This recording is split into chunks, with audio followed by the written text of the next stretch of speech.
Hi friends, welcome to my channel. இன்றைக்கி நாம் பார்க்க போவது இஞ்சி மல்லி காஃபி. இஞ்சி மல்லி காஃபிக்கு இந்த மாதிரி இஞ்சியை எடுத்து சீவி எடுத்து வச்சுக்கோங்க. இந்த மாதிரி தட்டி எடுத்துட்டு ஒரு பாத்திரத்தில் இந்த டம்ளரில் 4 டம்ளர் தண்ணி ஊற்றிக்கிங்க.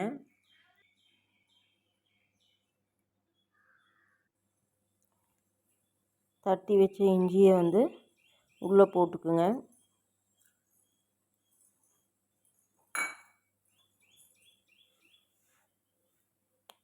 போட்டதுக்கப்புறம் மல்லி ஒரு 3 ஸ்பூன் இருக்குது, அதையும் உள்ளே போட்டு நல்லா கொதிக்கட்டும். நல்லா கொதித்து அந்த இஞ்சி சாறும் கொத்தமல்லியுடைய சாறும் உள்ளே இறங்கணும். நல்லா கொதிக்கட்டும். பாருங்க, நல்லா கொதிக்க ஆரம்பிச்சிருச்சு. இது 4 டம்ளர் தண்ணி ஊற்றிக்கிறோம். அது 3 டம்ளர் தண்ணி ஆகிற வரைக்கும் நல்லா கொதிக்கட்டும். நல்லா சுண்டணும்.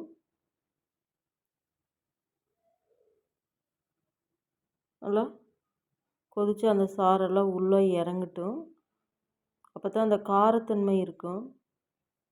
அந்த காரத்தன்மையோடு குடித்தா அந்த தொண்டைக்கு இதமாக இருக்கும். இது காலையில் எழுந்திரிச்சோன்னே குடிச்சிங்கன்னாவே நல்லா சுறுசுறுப்பாக இருக்கும்.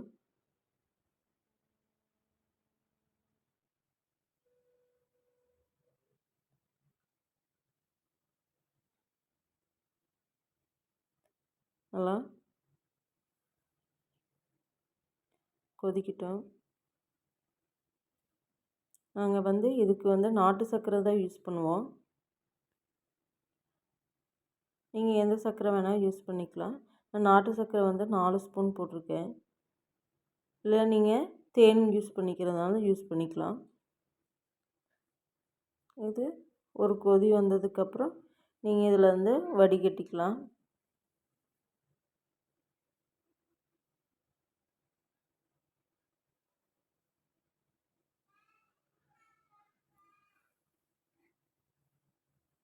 நம்ம ஒரு குண்டால இதை வடிகட்டி சர்வ் பண்ணிக்கலாம்.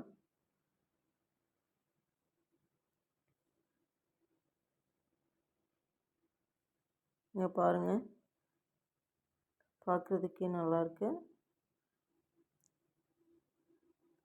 இது சளியெல்லாம் குழந்தைகளுக்கு ரொம்ப பிடிச்சிருச்சு அப்படின்னு இருக்கும்போது இந்த காஃபியை காலையில் எழுந்திரிச்சு கொடுத்தீங்கன்னாவே கொஞ்சம் அந்த மூக்கடைப்பெல்லாம் இருக்காது. தொண்டை கரக்கருன்னு இருக்கிறதெல்லாம் சரியாயிடும்.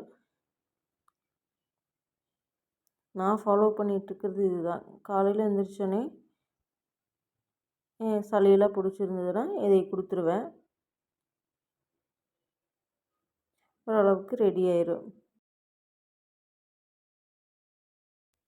ஒரு டம்ளரில் ஊற்றி சர்வ் பண்ணிக்கோங்க.